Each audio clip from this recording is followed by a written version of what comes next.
There's no one size fits all or a simple fix when it comes to your well-being. Hi, my name's Josephine, founder of Positivity Center and Wellbeing Consultant, and a person figuring out how to be my best. So join me in conversation with friends, sharing what works for them, and then listen to what works for others so you can create something that will work for you. Awesome. Well, hello and good morning, afternoon, good evening, wherever you are today to you. I am really excited to welcome you to the show today. And today is the first day that the show without a name has a name. And I get to share that name with Lindsay, my guest today. So Lindsay, welcome to Wellbeing That Works. I'm so happy to have you here. It is such a pleasure to be here. And I love that I get to be the guest that you introduced the fabulous new name to. And this is like the 8th recording. So it's just amazing that it took, first of all, 8 shows, and that, this might speak to you, but because I know you do some work in this area, can you just start without having it all figured out? Oh, heck yes. Done is better than perfect, sister.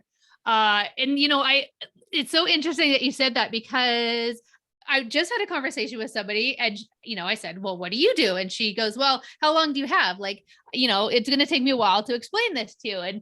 And I said, cool. Because the more we talk about it, the more we share ideas with people, the more refined it gets, and it kind of turns left and then, goes back right. And I don't know. I think we start with conversation and we refine from there. So what have you refined yourself to right now? Why don't you introduce yourself? Sounds like a great time. How's that for a good segue? Yeah. Well, thank you very much. So the work that I'm most aligned to these days and that I'm finding the most fulfillment in is teaching people the language of mental health. I really find that we want to express ourselves. We want to recognize these thoughts and feelings that we have in our head, but often we won't talk out loud simply because we don't know the words to use. We don't know how to describe what it is that's going on for us. And so because we won't talk, our behavior speaks for us. And especially when it comes to the workplace, because people don't understand, often we don't know what's going on in the background, what kind of lived experience we're bringing to the workplace. That is where we run into so many problems. And so I'm trying to help people to make connection and to open the door to communication by teaching the language of mental health. So I love that. And actually, I recently just got Brene Brown's Atlas of the Heart.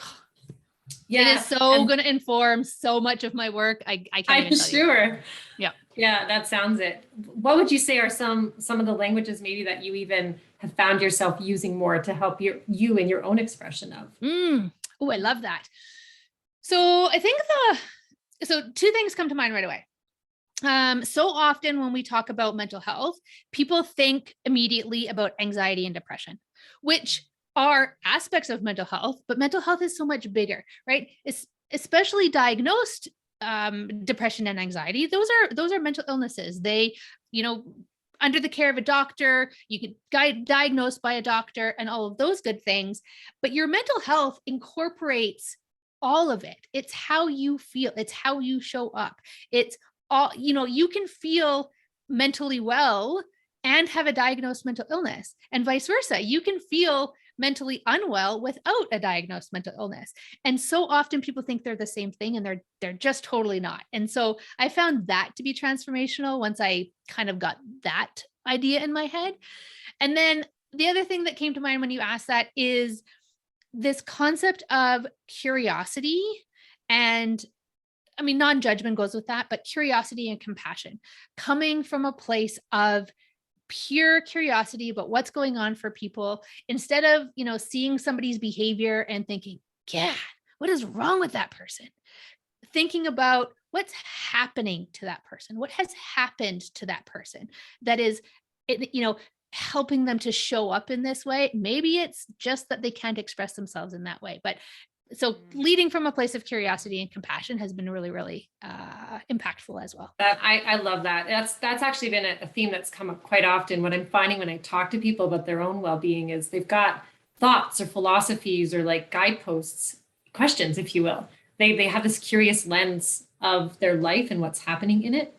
So do you have like something similar? Like, are there questions that you kind of go to that help you with that curiosity lens in your own life? Or Mm. So I would say that my number one character strength in life is lifelong learning. And so I've always been super curious. I read a ton. I like to ask questions, but I would say prior to 5 years ago, I wasn't very deep. I was always kind of going forward and wanting to know a breadth of things, but not really getting very deep about things. And I'm finding myself much, much deeper and wanting to really get to know the experience of people, which adds context to the breadth of knowledge that I know. And so I try to, I really want to hear stories. So I ask a lot of questions around people's experiences and the impacts of those experiences. And I don't, I'm not somebody who talks about feelings a lot, but I definitely like to know about experiences. Hmm, that's cool. I mean, they go hand in hand They because do. what you And experience mostly will be. it's stigma attached to my head about feelings, but I'm getting there. I think I can really relate to you because I tend to be what people would call like a really heart-driven person, like big dreamer, and I say I lead with my heart, and at the same time I know all this content so well that it's so up here. Like, how can I get it to live more in here? And I think that might be sort of what you're saying is like, I know all this and like I'm teaching people this, and it's because I need to actually teach it to myself. Yeah, it is definitely becoming more and more internal as I sort of practice what I preach, right? It's 5 years ago, my sisters would have told you that I was the least, you know, cosmic woo woo fluffy person around. And now I like to think that I'm a little more balanced in my practicality and my intuition and my emotion and my action. Definitely trying to find that balance. Yeah, Continual lifelong journey, but for we're sure. getting more, feeling more integrated with both of those things for sure. I actually love that because I'm like fluffy. I truly am. And then I find the science to like back up my fluffiness. So we make a good team because you're like the Totally. science and you're like, okay, now I'm going to try something fluffy from the Yeah. science.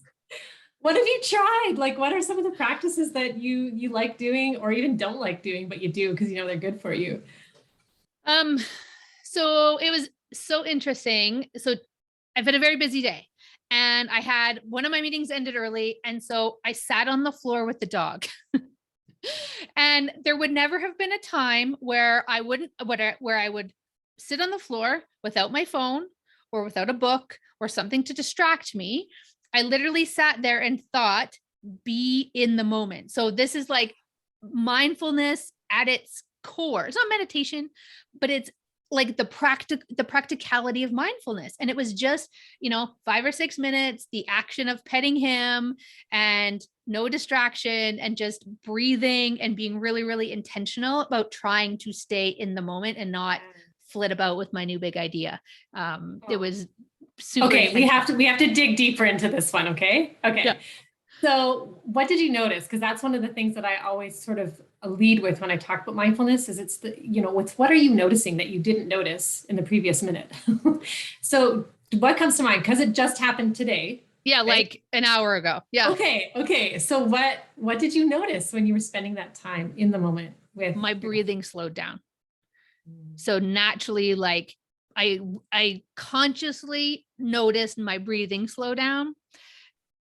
Like I have felt uh that I've been operating at a high level of intensity today. Like I've just had back to back meetings, switching my mind from different topics. And so I went into that moment at an elevated sense of, just like that electricity, right? You know that you Yep. can, that electricity. And so I just remember thinking, like sitting there, feeling my energy levels just calming down as it was my sympathetic nervous system kicking in, probably.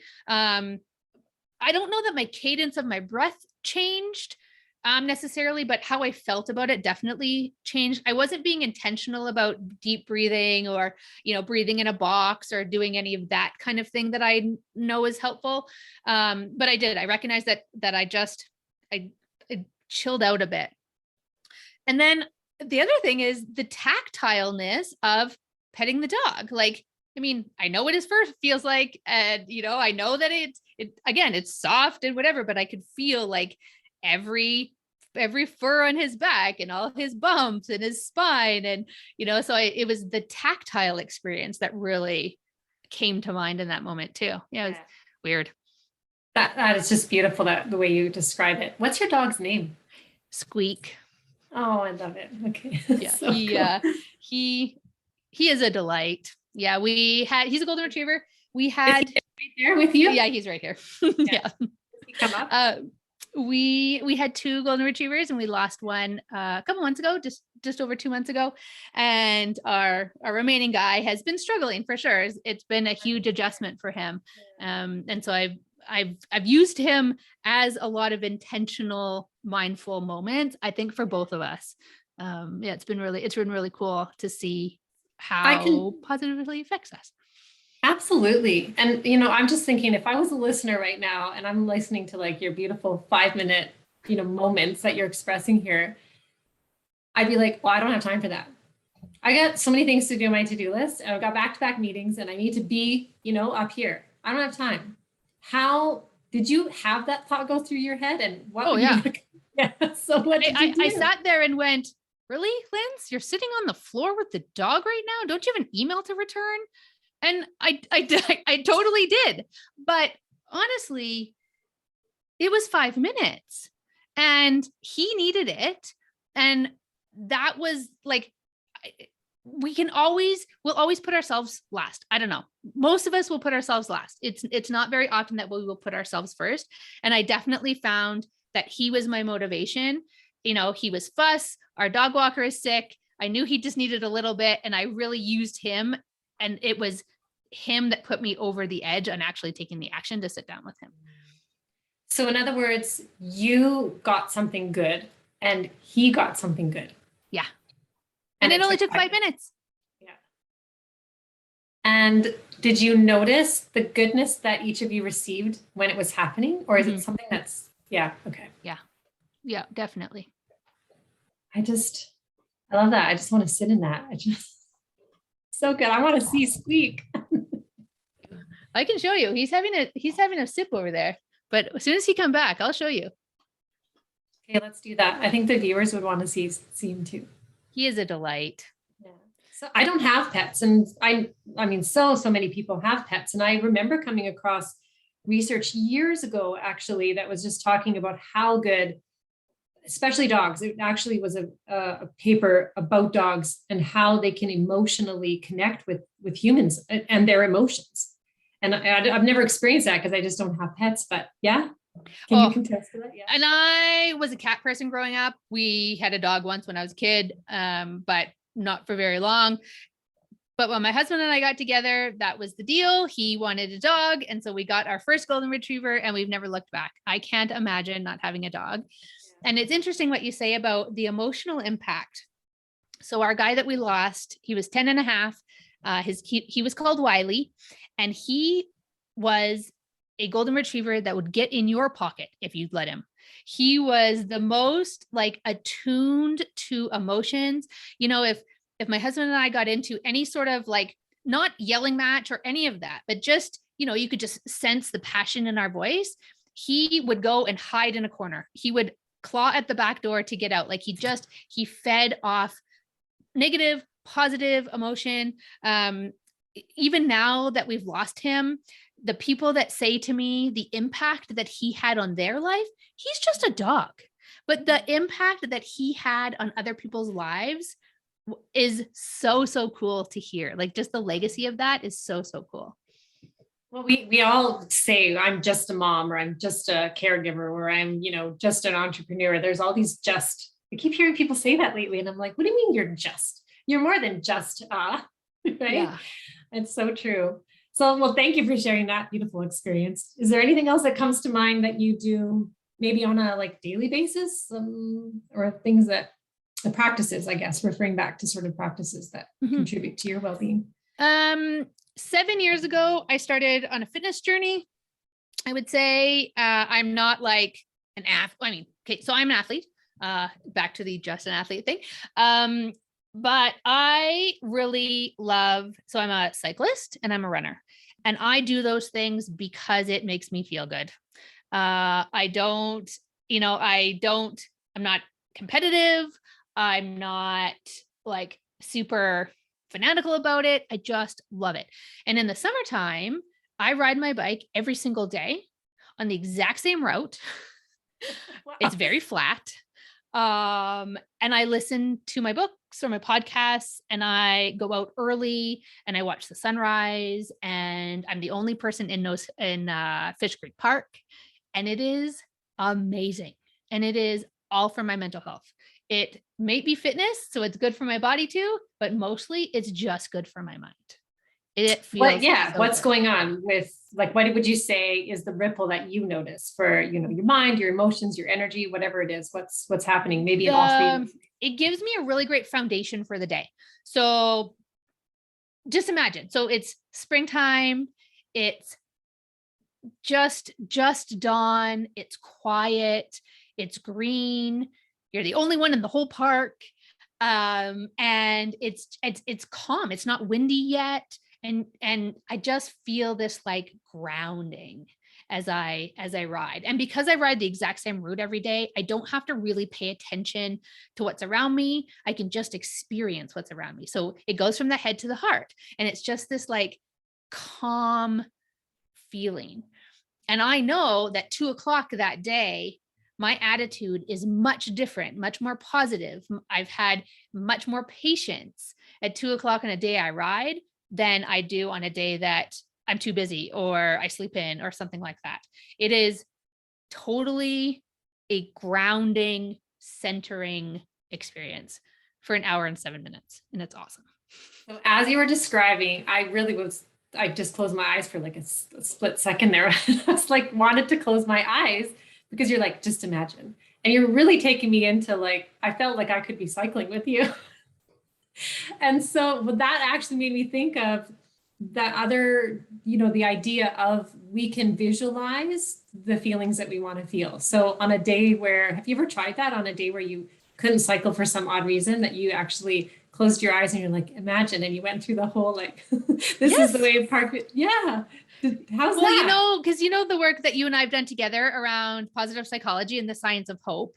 So there's an activity in there called future casting, and it's exactly that. It's bottling those good feelings because your brain can't distinguish real memories from fake ones. So just take those old ones or ones you imagine because you're hearing somebody talk about it, and you get the same physiological result as if you'd experienced it yourself. That is it. That is the part of the fake it till you make it that I kind of like. Yeah, that's the part we can get behind. There is the part that I don't like, which is the when you feel inauthentic. But when you are definitely trying to recreate an experience for yourself that feels real, then I'm all about, I can back that up. I can fake Totally. it for a Yeah, bit. totally. Oh my gosh. I'm just wondering, like, what else has happened in your life? Like, have there been catalysts that have, helped you propel to find what's worked for you? Like, what's that journey been like for you? For sure. So I didn't recognize I'd lost my hope until the day I recognized I got it back. And it was this totally innocuous driving to the grocery store moment. And I remember sitting up a little bit straighter and then kind of like, because I thought, how did I not know that I had lost the zest for the future? How did I get to this place where status quo was all I operated at? I'm reasonably intelligent. Like I'm well educated. How do I not know these things? And so that's why I remember like slumping down out of kind of disbelief that I could have got to this place of overwhelm and burnout and all of these things and not known until I knew. And so um from there, because learning is my jam, I just learned, I read and talked to people and figured out what I could do to not find myself back in this place of overwhelm, but also what I could do about it, how I could be proactive about it. And that's where I found positive psychology and the science of hope, and started to implement all of these practices that I had learned. And to figure out which ones worked for me. Like you and I talked about, people will tell you 1,000 things that you have to do, or you can hear all those things and try the ones that work for you. And, you know, being intentional with the dog and doing my rides, those kinds of things have been what has worked for me from the hundreds of lessons I've learned along the way. Yeah. I really love that you say that, because from the onset of teaching positive psychology in any way, shape, or form to an audience, I've always said, A, first of all, you're your own life expert, but B, the science will tell you what works for some people some of the time. And then you need to figure out what works for you most of the time. And that's basically what you're speaking to, is this, there's this trial and error. And so maybe share a little bit about that. Like, was it like, you know, quick fixes that you found that worked like relatively quickly in your life? What were some things that you tried that didn't work? Actually, let's go there. Yeah. What were some things you tried that didn't work? Yeah. Well, and things that worked for a bit and then didn't work again, and then worked a little bit again after that. So trying to think about what things come to mind. So I've been doing a lot of yoga lately. That didn't work at the beginning. I'm finding it's working now. So that's been really cool. What made you retry that? Logic. I'm training for a marathon, and people keep saying to me, go to yoga and get your body parts, you know, moving in the way that they should be. And it's working. So that's cool. But until I had that extra incentive to go back and try, I didn't get both the physical and mental benefits of it. So that's been really, really good. So breathing has always been something that, you know, the science says works really well. And it's always been hokey pokey in my mind. And then I went to a talk, and, you know, the same kind of talk you've been to 100 times, but this time somebody said something that stuck, and she taught me to breathe in a box to, like, you know, inhale on the corner and exhale as your mind goes down the side, and then inhale at the bottom corner and go, you know, in a box. And it's just about intention, and it's the breathing that matters. But I found that really worked. And because I want to do things quickly, I do it as stoplight. You know, I find efficient ways to do it, and that has seemed to work. What doesn't work is trying to meditate.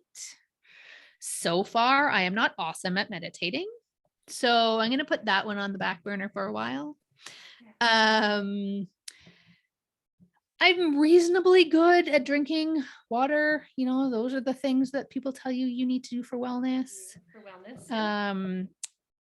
But I mix it up. Sometimes I have water. Sometimes I have hot lemon tea. Sometimes, you know, like, again, I think it's about that trial and error, and what works today may not work tomorrow, but out of the list of 1,000, something will work. So keep trying until something does. Yeah. I love that, because I think sometimes, and it's interesting that you talked about mindfulness earlier, and now you're talking about meditation not working. And usually people put those two things together. So it's like an aha moment for you, right? I hope that the viewers are like, yes, I know somebody who's mindful in their living and doesn't necessarily like or get a benefit from meditation. And right now. And I think that's pretty key. What you're saying is, may not work right now, try it later. What works right now might not work later. So being flexible, adaptable, right? Yeah. And intentional, I think, too, because we can get into that place where we go, ugh, this isn't working. Nothing's working. My life is horrible. Or we can think, you know, this thing right now isn't working. Surely I have something else in my toolbox that might. Yeah. And so the key then becomes filling your toolbox with tools. Yeah. Yeah. I love it. Including Sparky. Squeak. Sorry, Squeak. Well, yeah. And he went outside, so oh darn. Okay. When he comes back in, though, I'm going to show you a picture. Well, you'll have to actually send me a picture, and we'll put it in the notes or something. Sounds amazing. So good. I just so want to thank you, Lindsay. I really hope that everyone can see, like, just learning from you and just how real you are. And I really appreciate how real you are. Just that isn't in one size fits all, truly. And it just is about, you know, being that adaptable and intentional and knowing yourself, right? And never saying never and never saying always. Maybe Yeah. Ooh, I like that. Yeah. Never say always and never say never. And this freaking stuff is for life. This journey we're on, it is for life. So if you don't get it right today, cool. Try again tomorrow. There's never going to be a sure thing forever. So true. Well, with that, I will say adieu and thank you so much for joining us today. It has been such a pleasure as always. Thanks for having me. Thanks, Lindsay. Take care. Thanks for listening to Wellbeing That Works. Before you go, take 1 minute to write down your takeaway from today's guest. And be sure to download our Wellbeing Evaluation Sheet to help you along your wellbeing journey. And if you've got something to share to inspire others, be sure to be a guest on our show. Until next time, with love and kindness.